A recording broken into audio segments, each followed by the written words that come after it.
The Gunlance in Monster Hunter Now is a very powerful weapon, and having the right build makes it even better. So in this video, I'll be sharing 3 elemental Gunlance builds that I use. The first build is a Thunder build that uses the Kezu Gunlance, because personally, I prefer the wide Gunlance playstyle, where you stab and shoot and fire the wyrmstake for massive damage. For any Gunlance build, you will need the Basarios Mail and the Basarios Legs to get Artillery level 3. You get a huge boost to your shelling damage and an extra shell.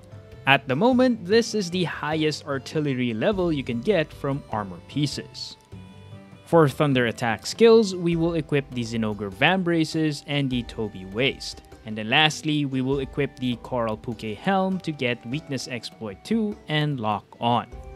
Overall, the build has Artillery level 3, Thunder attack level 4, and Weakness Exploit 2. Now, shelling is a unique feature of the Gunlance. It's important to note that shelling damage does not increase when you have elemental attack skills. The only attacks buffed by elemental attack are thrusting attacks, slashing attacks, and the wyrmstake. And the same applies to weakness exploit or any other affinity skill. Only thrusting attacks, slashing attacks, and the wyrmstake can crit, but not shelling.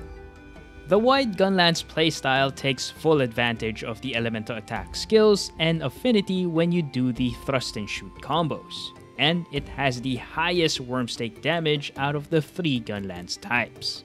I designed this build to maximize the wyrmstake shot. That will be our main source of damage. So when using this build, it's important to know when it's safe to fire the wyrmstake. The Coral Puke Helm with Lock On helps launch wyrmstakes into monster weak spots for more damage, and its level 2 Wex further buffs the Kezu Gunlance's base affinity. But you can also swap out the Coral Puke Helm for the Titsuyaku Helm to get Thunder Attack 5 and Evade Extender. But you do get one useless extra point of Thunder Attack and you lose Lock On. But for me personally, I don't mind losing Lock On, because I'm used to playing the Lance with just Gyro. According to mhn.quest, the Elemental Attack 5 build has higher damage, but only by a few points. So that's one option you can do. You can either have Thunder Attack 5 or Weakness Exploit 2 and Lock On. I also tried mixing in Burst instead of Wex, but I found out that it's very hard to activate this skill without using the wyrmstake. After shooting the wyrmstake, most hunts would already end, which makes it very difficult to take full advantage of the Burst skill.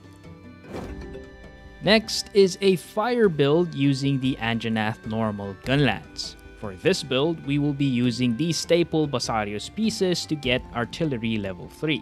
And then the rest will be armor pieces with fire attack. We will equip the Anjanath Helm and Vambraces, and for the waist, we will equip the Rathalos Waist to get fire attack 5. Now you can also swap things around and equip the Rathalos Helm, Anjanath Vambraces, and the Basarios Waist to get fire attack 5 and attack boost 2. I don't have the Basarios Waist upgraded just yet, so I'll be sticking with this setup for now.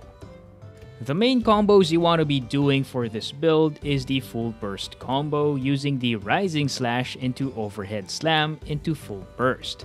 And when given the opportunity, follow up with the Wide Slash into Wyrmstake follow-up. The Rising Slash will be a great combo starter since fire attack skills will buff this move along with the Overhead Slam and the Wyrmstake, while Artillery will buff your burst fire. This build is pretty strong. I'm only using a grade 4 Anjanath Gunlance, and with this build, I can take out 6 to 7 star monsters comfortably. And the last elemental build that I have is an Ice Gunlance build. Now you can use this build for the Legiana normal Gunlance or the Barioth wide Gunlance. I primarily use the Barioth Gunlance, but it's difficult to upgrade since Barioth only spawns during the winter season, and outside of that, you can only encounter them in Huntathons, so it's difficult to farm. For the build, we will equip the same Basarios Mail and Legs for Artillery, and then the Legi Helm, Legi Waist, and Barioth Arms to get Ice Attack 5. If you're using the Legiana normal Gunlance, I suggest sticking to Ice Attack 5 and use the full burst combo. But if you're using the Barioth Gunlance, you can swap the helm for the Coral Puke helm. The Barioth Gunlance also has affinity, so getting lock on and weakness exploit can be useful when firing the wyrmstake. So you can also use these Elemental 5 builds with the Charge Blade. You can pair it with a Charge Blade with Elemental Files and get a huge damage boost from both Elemental Attack and Artillery. Plus, you get an extra file. No doubt, you will see some insane damage numbers on your screen. And that's another combination you can try out with these builds. For Driftstone Skills, it will totally depend on your playstyle. I suggest adding Evade Extender, Artful Dodger, and Aggressive Dodger into your builds. Getting those perfect evades can buff up your shelling damage, and you can use it to skip directly into the Overhead Slam for a full burst combo. If you like guarding attacks using the Gunlance, then you can choose to add guard skills into your builds. You can also use Driftstones to get that final point of elemental attack you need if you choose to equip the Coral Puke helm in your builds. So, elemental builds are still pretty strong when using the Gunlance. The elemental stat may not buff your shells, but they do buff your regular thrusting attacks and slashing attacks.